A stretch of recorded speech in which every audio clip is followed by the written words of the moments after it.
Madame, Monsieur, soyez les bienvenus sur Médian TV, bienvenue dans Africa Chic.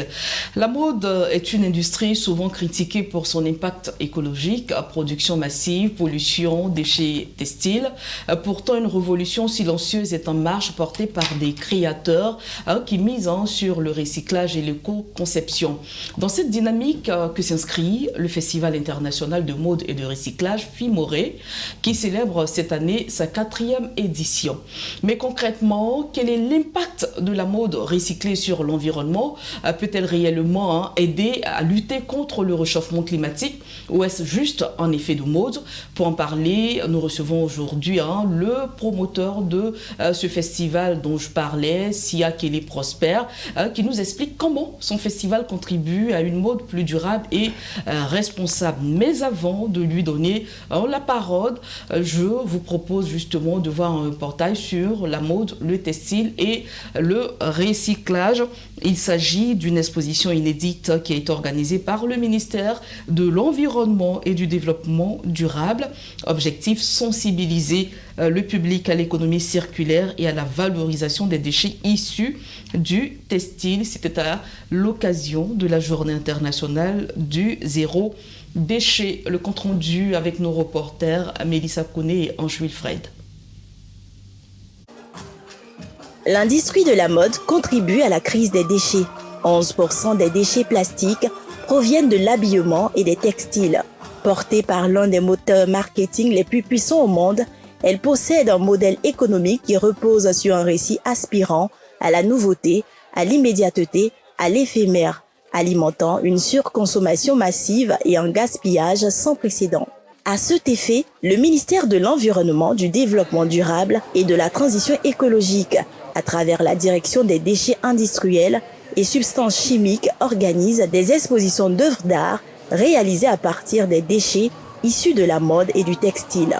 La mode contribue beaucoup à la production des déchets. Dans le textile, il y a beaucoup de déchets. Les couturiers également génèrent beaucoup de déchets. Plusieurs tableaux que vous avez vus sont faits à base de tissus, sont faits à base de déchets de tissus, de déchets de vêtements. Donc, plutôt que d'envoyer tous ces déchets à la décharge, parce que lorsque les quantités de déchets s'accroissent à la décharge, ça cause un problème. Le premier problème, c'est que les décharges produisent un liquide qu'on appelle le lixivia. Donc, le lixivia contribue à la pollution des sols, vous voyez. Et aussi, les décharges produisent un gaz qu'on appelle le méthane, qui est un gaz à effet de serre, qui contribue donc au changement climatique. Donc, en le faisant, c'est une initiative qui tend donc à la réduction des déchets et aussi à la lutte contre les changements climatiques.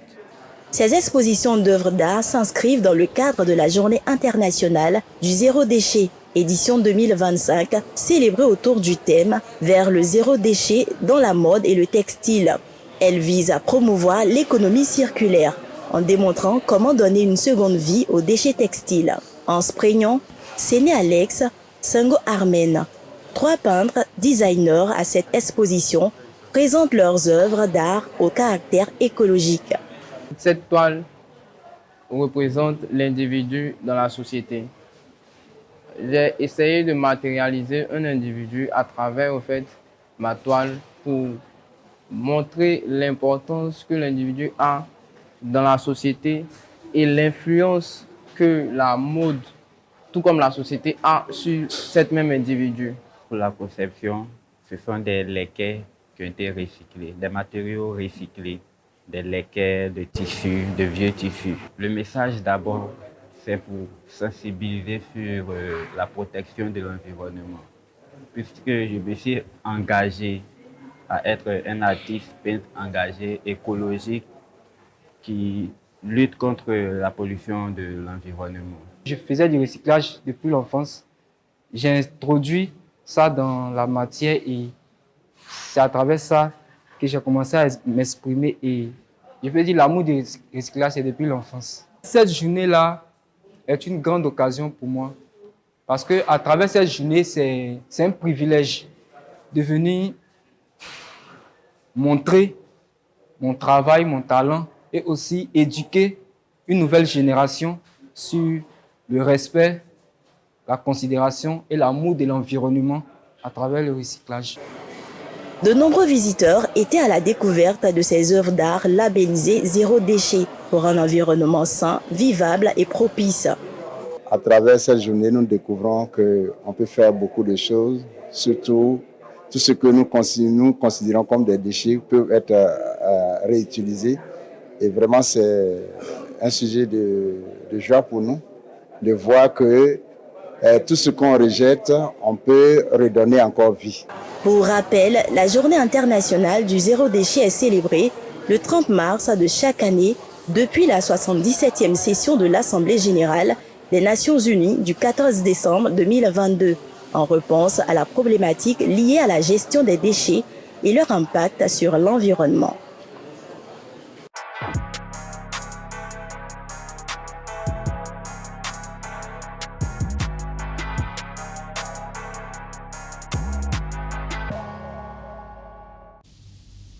Voilà, je vous le disais, je suis en compagnie de Sia Prosper.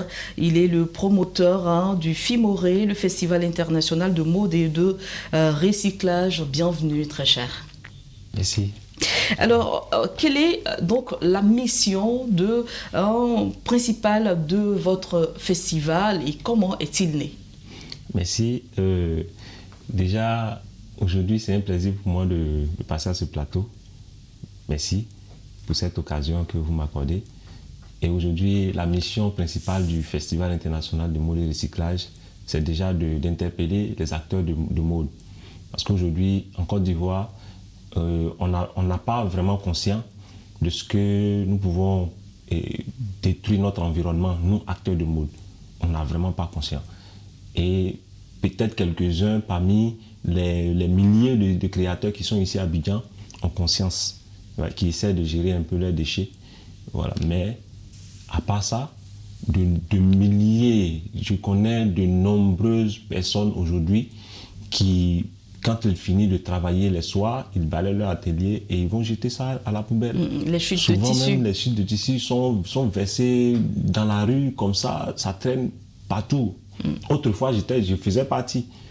Mais aujourd'hui, ma mission, c'est de sensibiliser tous ces acteurs-là sur le plan national à vraiment prendre conscience déjà de l'impact que ça peut créer sur le plan environnemental et de l'argent que nous pouvons perdre à travers ces déchets.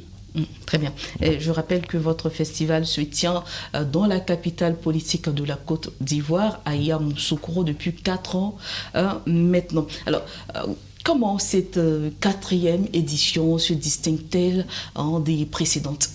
Cette 4e édition, nous voulons déjà, non seulement au-delà des acteurs de la mode, on veut aller vers les apprenants. Voilà, donc on a invité plusieurs écoles, des centres de formation qui seront présents. On va commencer à les éduquer. Et cette année, c'est ciblé plus sur les apprenants qui vont venir et nous allons les éduquer dans et comment gérer les déchets. Aujourd'hui, quand ils auront leur atelier, automatiquement, ils vont savoir comment gérer leurs déchets. Quand vous parlez des apprenants, vous faites référence à vos différents apprentis. Effectivement. Ces personnes-là qui ne sont pas encore installées à leur propre compte, c'est bien cela. Effectivement. Également des centres de formation qui encadrent des jeunes, voilà, dans le domaine de la mode également. Très bien. Et pour cette 4e édition, est-ce qu'il y a une thématique en lien direct avec l'environnement? Bien sûr.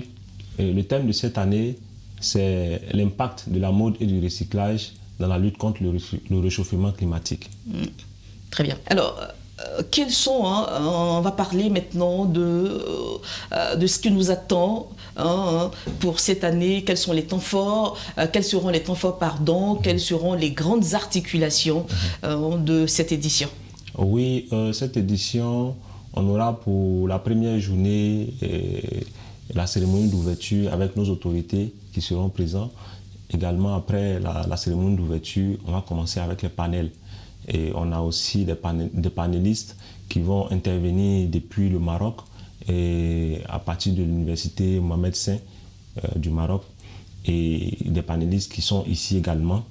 Et on aura aussi des formations. Et vu que nous sommes en temps d'élection, nous avons profité aussi pour sensibiliser tous les acteurs culturels et autour de la mode, effectivement, parler un peu de la cohésion sociale autour de la mode. Voilà. Très bien. Contrairement aux autres éditions, vous attendez combien de créateurs avant même qu'on ne parle de participants? Oui, aujourd'hui, on peut dire on attend plus de 1000 créateurs. Voilà, on attend plus de 1000 créateurs qui viendront un peu de partout. Voilà, ceux qui viendront pour la formation, ceux qui viendront pour les panels également, ceux qui viendront aussi pour... on aura des ateliers de pratique. Voilà, et après cela, on aura aussi le grand défilé, le concours de mode et recyclage, et aussi le défilé avec des participants qui viennent aussi de d'autres pays.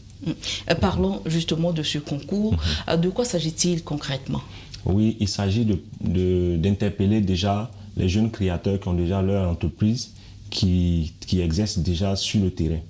Voilà, les mettre à contribution. Parce que le concours, après cela, ils ont des prix, ils ont des machines pour pouvoir renouveler leur atelier et tout ça. Mais ça déjà ça leur permet déjà de prendre conscience de ce qu'ils peuvent gagner à travers le recyclage d'eux-mêmes leurs propres déchets. Donc, et au fur et à mesure qu'on avance, on voit aujourd'hui des créateurs qui ont commencé déjà à copier même ces choses, et ça, c'est notre plus grande satisfaction. Voilà. Et quel est le profil de ces créateurs qui seront présents à votre événement? Bon, le profil, aujourd'hui, on ne cherche pas un profil typique. Voilà. Tous ceux qui veulent faire partie de ce programme sont invités, parce que aujourd'hui, prendre soin de l'environnement, c'est tout le monde. Donc, tout le monde est invité. Voilà. Est-ce que les créateurs qui sont sélectionnés sont accompagnés dans leur démarche éco-responsable?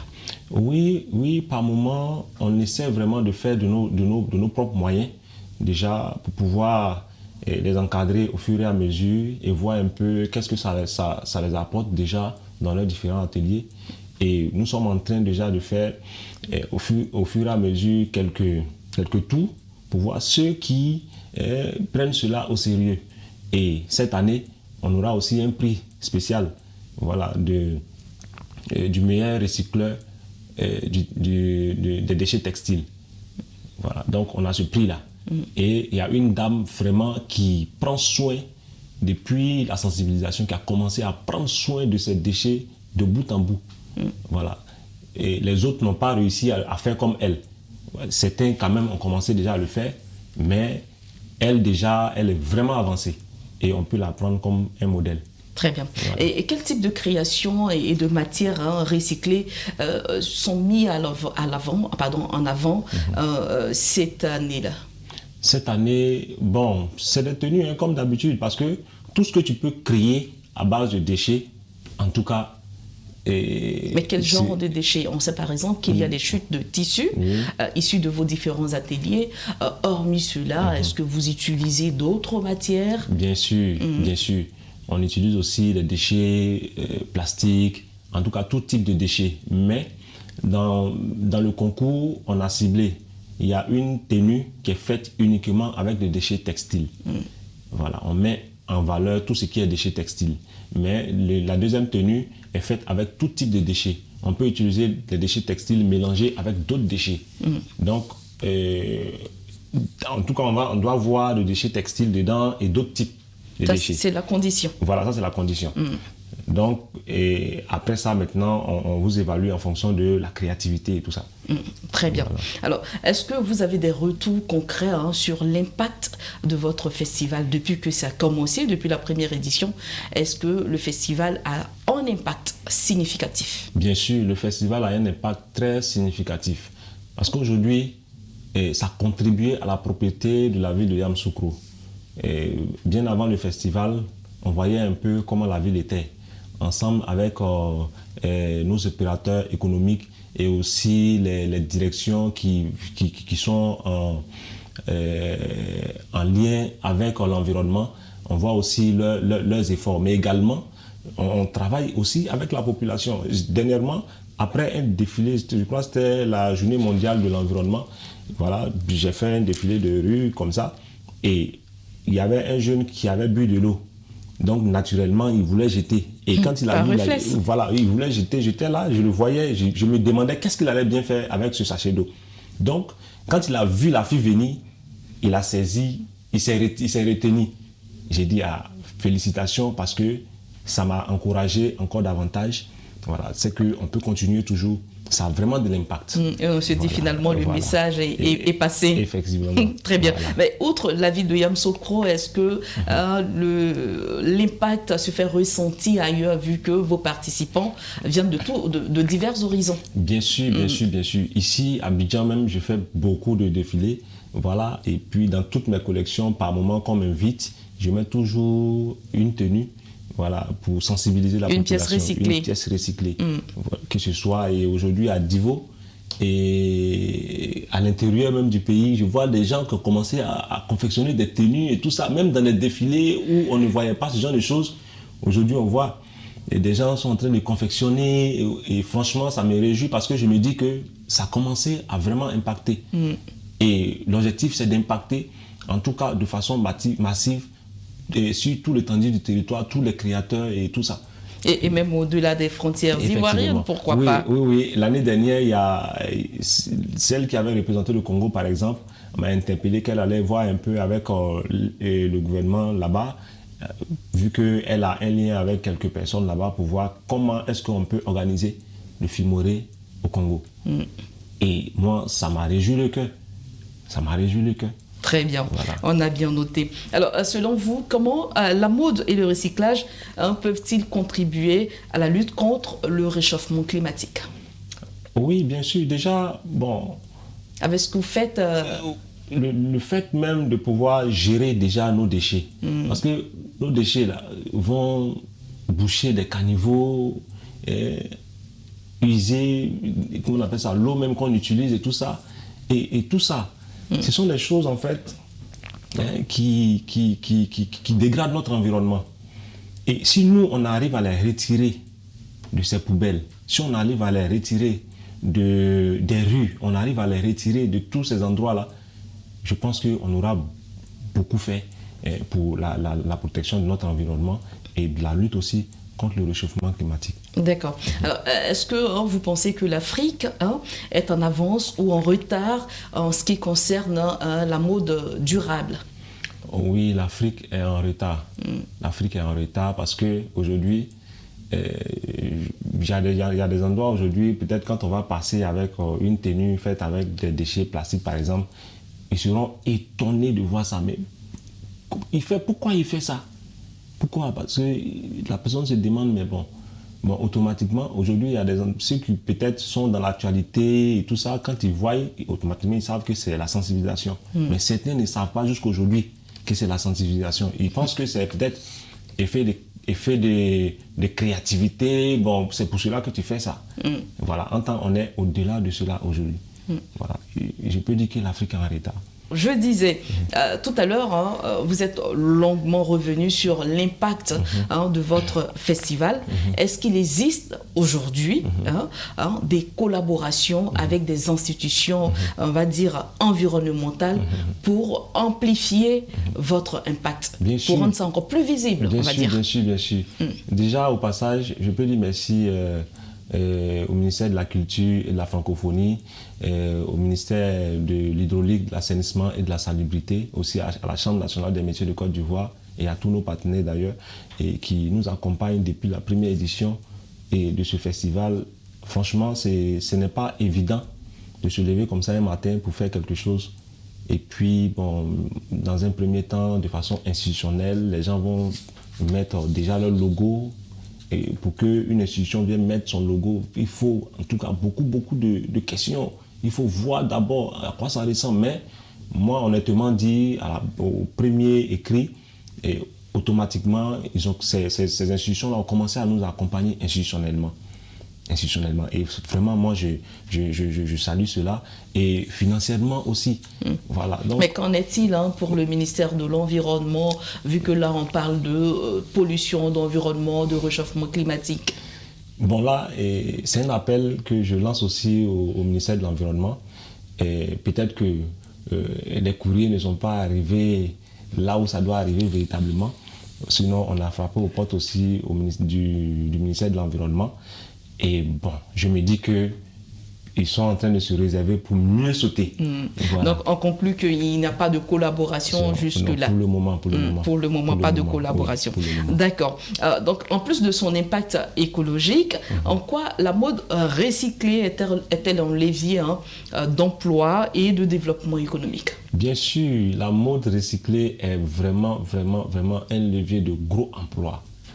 Oui, parce que depuis 4 ans, j'ai eu le temps quand même de réfléchir et de travailler sur certaines méthodes de travail, de collection que nous pouvons avoir de façon directe, sans même la transformation. On peut avoir de très belles collections avec. Mais aujourd'hui, il faut le matériel. Et ce matériel-là, ce sont des jeunes qui vont travailler là-dessus. Mais si le truc est bien fait et que ça sort, c'est de l'argent que ça va générer. Et c'est de l'emploi que ça va créer. Franchement, le recyclage, la mode, c'est un levier de création d'emplois. Voilà. Bien noté. Voilà. Et quels sont les défis rencontrés aujourd'hui par les créateurs qui sont engagés dans la mode durable? Oui, les défis, c'est le tri, la gestion, il faut avoir le matériel, là où tu vas stocker tes déchets et tout ça. Et après, il faut venir retravailler ça. Parce qu'on n'a pas vraiment les machines qu'il faut pour pouvoir travailler dessus pour donner une bonne finition. Parce que ce sont des chutes de tissus. Donc, il faut pouvoir travailler ça d'une certaine manière pour donner une bonne finition. Et ces défis sont vraiment énormes. Et ça fait que aujourd'hui, par moment, si on a pu faire le tri, par exemple, où est-ce qu'on garde? Ce sont des réalités auxquelles on est confronté. Par exemple, tout le nécessaire en matière de mode, même les bouchons, les caoutchoucs qui maintiennent les fils, tout ça, ce sont des objets qu'on peut toujours utiliser pour faire beaucoup de choses. Et nous avons déjà fait des expériences sur ça. On a un résultat, en tout cas, qui est déjà écrit et déposé. On attend seulement que le financement. D'accord. Et les tenues fabriquées à partir de ces matières recyclées, quelle vie après votre festival, après le défilé? Comment vous arrivez à les conserver? Où est-ce qu'elles se retrouvent finalement? Les tenues qu'on fait à base bon, déjà même le textile, ce qu'on fait à base de textile recyclé par exemple, ce sont des tenues qu'on peut porter pour aller partout. On peut faire des robes de cérémonie avec, on peut faire des robes de tous les jours. Même aujourd'hui, bon, peut-être pour une prochaine édition, on aura l'occasion. Voilà, on va vous habiller de façon avec des chutes de tissus. Que vous ne savez même pas que ça peut faire même du tissage. On peut faire beaucoup de choses avec et puis ça va donner de la valeur à déjà le créateur même qui l'a fait et aussi à son résultat. Et vous, particulièrement, vous confectionnez des tenues avec les sachets plastiques. Ces tenues-là, où est-ce qu'elles finissent? Les sachets plastiques, par exemple, quand je finis, si je dois peut-être une tenue à durer avec moi, que je dois garder, peut-être arrêter d'utiliser, je l'utilise pour faire des meubles. Très bien. Je l'utilise pour faire des meubles. Donc, rien ne se perd. Rien ne se perd. On dira que tout se transforme. Voilà, tout se transforme. Donc, Madame la ministre était là récemment et j'étais en train de lui expliquer tout ça. Elle me dit, finalement, Prosper, dès qu'on jette, toi, tu récupères. On croit que vous avez la facilité d'avoir toute cette matière première. Pourtant, ce n'est pas le cas. Ce n'est pas le cas. Alors, est-ce que vous avez des exemples de créateurs ou entrepreneurs qui ont réussi à bâtir un business solide autour de la mode recyclée? Autour de la mode recyclée, typiquement que de la mode recyclée, ici en Côte d'Ivoire, je dirais non. Mais je connais des personnes déjà qui ont vraiment travaillé sur le recyclage. Voilà, je connais des personnes déjà, bon, si je peux dire le nom, voilà, Roger Bango, c'est un exemple pour moi déjà. Que nous saluons au passage. Voilà, que nous saluons au passage et il m'a beaucoup aidé dans ce processus. Parce que lui-même, il en a fait des exemples et tout ça. Voilà, mais moi aujourd'hui, je prends la relève et je dis que je suis déjà un modèle un modèle ici en Côte d'Ivoire parce que le recyclage m'apporte déjà beaucoup. J'ai 15 personnes avec qui je travaille en plein temps. Et pendant que je suis ici, nous sommes en train de préparer le festival pour la semaine prochaine. Il y a des personnes qui sont en train de travailler derrière moi. Et c'est le recyclage.